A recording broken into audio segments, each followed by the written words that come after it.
Hello gas, ఇది మా Sikkolu railway station చూడండి. నేనైతే ఇప్పుడు ప్రజెంట్ రైల్వే స్టేషన్లో ఉన్నా. I'm going to Palasa. చూడండి గైస్, నేను చాలా రోజుల తర్వాత స్టేషన్కి రావడం జరిగింది. ఏదైనా ఊరు వచ్చాక మళ్ళీ వెళ్ళాలంటే చాలా బాధాకరంగా ఉంటుంది. ఎందుకంటే ఆ పచ్చని పొలాలు, ఆ క్రికెట్, ఫ్రెండ్స్,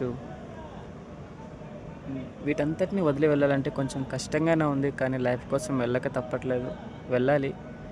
ఇప్పటికీ చాలా జీవితం సర్వనాశనం అయిపోయింది.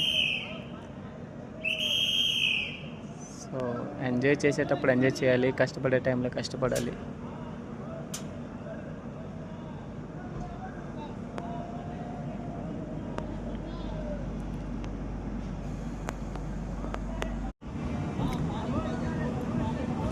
హలో గ్యాస్, ఇది మా సిక్కోలు రైల్వే స్టేషన్ చూడండి. నేనైతే ఇప్పుడు ప్రజెంట్ రైల్వే స్టేషన్లో ఉన్నా. I'm going to Palasa. చూడండి గైస్, నేను చాలా రోజుల తర్వాత స్టేషన్కి రావడం జరిగింది. ఏదైనా ఊరు వచ్చాక మళ్ళీ వెళ్ళాలంటే చాలా బాధాకరంగా ఉంటుంది.